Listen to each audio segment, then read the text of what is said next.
oggi ti parlerò della semeiotica e dell'anatomia palpatoria del digiuno e dell'ileo, quindi dell'intestino tenue mesenteriale. Imparerai a trovare e valutare, attraverso i giusti punti di repere, la sua forma, il suo volume, i suoi mezzi di fissità, i vasi e i nervi che lo circondano, i rapporti che intercorrono con gli altri organi e con il sistema muscoloscheletrico. Grazie a queste informazioni avrai sempre una marcia in più rispetto agli altri e potrai fidarti delle tue mani durante la visita clinica del paziente affetto da disturbi del sistema digerente. Il digiuno e l'ileo, detti anche intestino tenue mesenteriale, rappresentano un lungo condotto cilindrico che si estende dall'angolo duodeno-digiunale alla valvola iliocecale.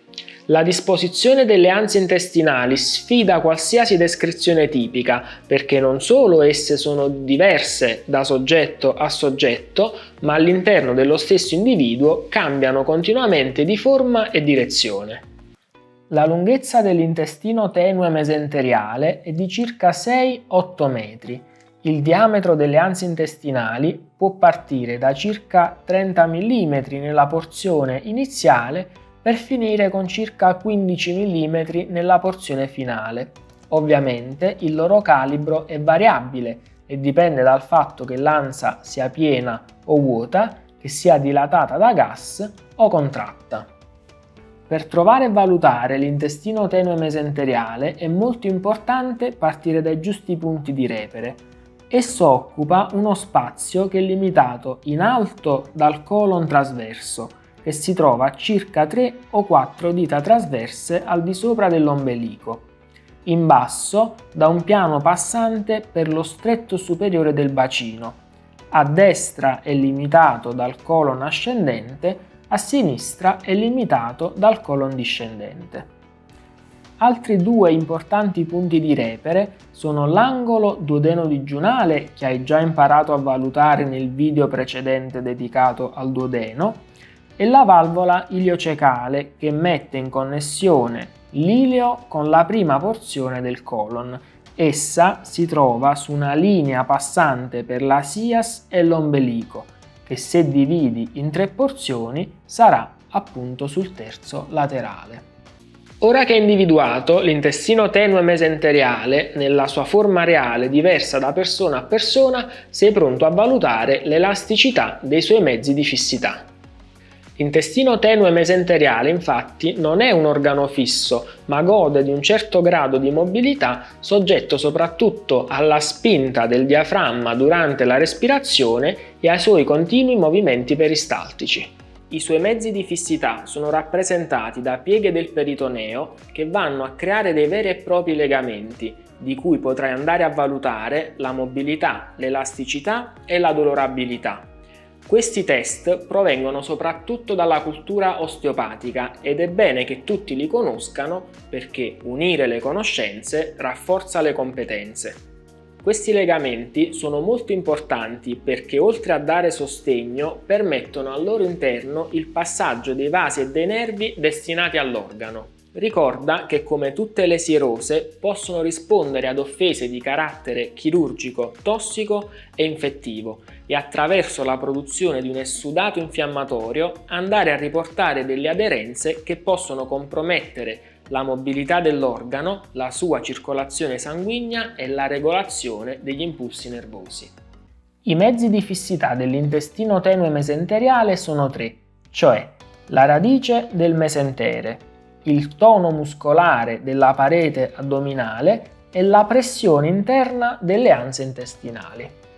La percussione permette di delimitare i confini dell'intestino tenue in quanto essa dà una sonorità di un timbro più elevato rispetto a quello del colon. Permette inoltre di individuare la presenza di fluido in addome in quanto esso darà un suono ottuso. La raccolta di fluido potrebbe essere nelle anse intestinali o libero nel peritoneo. Nel primo caso il livello di ottusità non sarà esattamente definibile, nel secondo caso invece esso si troverà a livello di un'area ben limitata. Un altro test che può tornarci utile è quello di far mettere il paziente a 3/4 o in decubito laterale. Effettuando una percussione, nel caso che il fluido si trovi all'interno delle anse intestinali, allora l'ottusità sarà ancora non definibile. Nel caso invece il fluido si trovasse all'interno del peritoneo, l'ottusità scenderebbe a livello del decubito del paziente.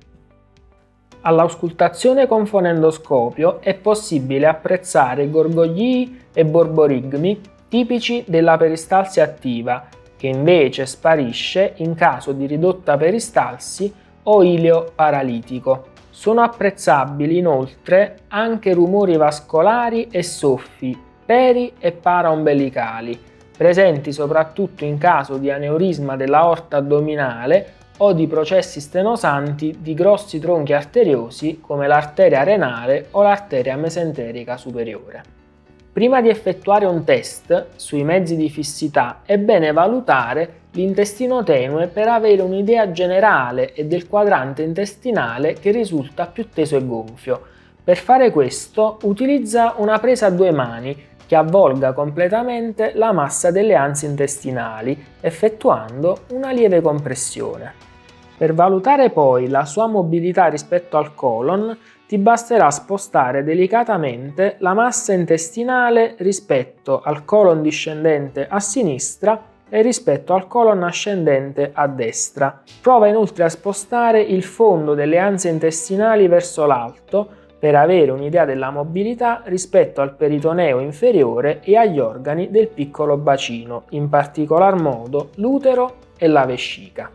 La radice del mesentere è lunga circa 16-18 cm e si estende dall'angolo duodeno-digiunale fino alla valvola iliocecale e mette in connessione l'intestino tenue mesenteriale con la parete posteriore dell'addome. Essa è importantissima perché al suo interno decorrono l'arteria e la vena mesenterica superiore, nonché i nervi e i linfatici dell'intestino tenue mesenteriale. Della radice del mesentere possiamo testare l'elasticità sia del suo foglietto superiore che del suo foglietto inferiore. Per testare il foglietto superiore dobbiamo far piegare entrambe le ginocchia al paziente. Questo ci permetterà di poter andare più in profondità. Per testarlo avvolgi l'intera massa delle anse intestinali e mobilizza la radice del mesentere lungo tutto il suo percorso alla ricerca di sensazioni di rigidità o dolorabilità. Per testare il foglietto inferiore della radice del mesentere poniamo il paziente in decubito laterale sinistro, avvolgiamo completamente la massa dell'intestino tenue e testiamo l'elasticità come se volessimo portare l'intestino nella direzione della spalla destra. Sensazioni di rigidità o dolorabilità da parte del paziente potrebbero stare ad indicare una tensione a livello della radice del mesentere. Ti ricordo che la radice del mesentere mette in connessione l'intestino tenue con la parete posteriore dell'addome. Questo è il motivo per cui una lombalgia non per forza è legata ad una problematica del sistema muscolo-scheletrico, ma può anche derivare da una problematica di tipo intestinale. Il tonotrofismo della muscolatura addominale è molto importante per garantire la fisiologia delle anse intestinali. Fai flettere il tronco al paziente supino con le ginocchia flesse per mettere in evidenza eventuali lassità della parete anteriore dell'addome ed in particolare della linea alba, che potrebbero causare durante la flessione del tronco la presenza di una tumefazione o di una vera e propria ernia addominale o ombelicale. Ti ricordo che la pressione esercitata dalle anse intestinali potrebbe anche produrre, a seconda della localizzazione, anche ernie del canale inguinale o del canale femorale. L'irrorazione sanguigna dell'intestino tenue mesenteriale è garantita dall'arteria mesenterica superiore. Essa origina dalla faccia anteriore dell'aorta, circa 2 cm al di sotto del tronco celiaco. Proprio come per quest'ultimo, per trovare il polso dell'arteria mesenterica superiore ti basterà effettuare un test di scivolamento sulla pelle. Ti ricordo infatti che sulla proiezione dei plessi puoi avvertire la pelle più umida per la forte attività simpatica sottostante, il che ti darà come una sensazione di stop del dito. Fai scivolare quindi il polpastrello leggermente a sinistra della xifoide verso il basso. Come abbiamo fatto nel video sullo stomaco, il primo stop che avvertirai sarà appunto quello del plesso celiaco. Questa volta scendi ancora più in basso per ritrovare il secondo stop che rappresenta il plesso mesenterico superiore e l'uscita dell'arteria mesenterica superiore dalla faccia anteriore dell'aorta. Ti ricordo che l'arteria mesenterica superiore si trova infatti tra il terzo superiore e il terzo medio di una linea compresa tra il tronco celiaco e l'uscita dell'arteria mesenterica inferiore, che vedremo nei prossimi video si trova a circa 2 cm sopra l'ombelico.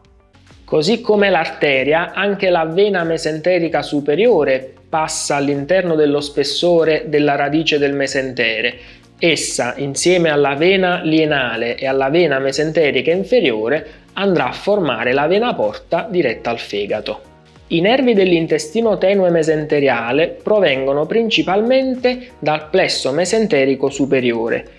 In particolare, i nervi che si avvolgono davanti all'arteria mesenterica superiore provengono dal nervo vago e i nervi che invece si trovano posteriormente alla parete dell'arteria provengono dai gangli aorto-mesenterici e dai nervi grandi splancnici dell'orto simpatico.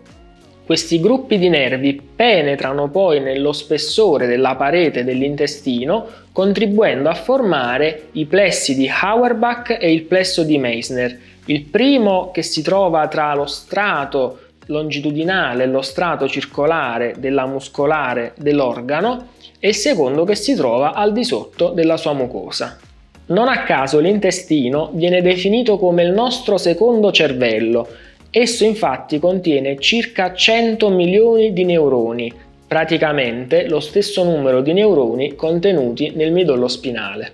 Recentissime ricerche hanno anche dimostrato che questi neuroni sono dotati di toll-like receptor, quindi dei recettori capaci di riconoscere frammenti di pareti batteriche, mettendo in diretto contatto il sistema nervoso enterico con il sistema immunitario. Questo è esattamente il razionale alla base di una nuova disciplina detta PNEI, psiconeuroimmunoendocrinologia.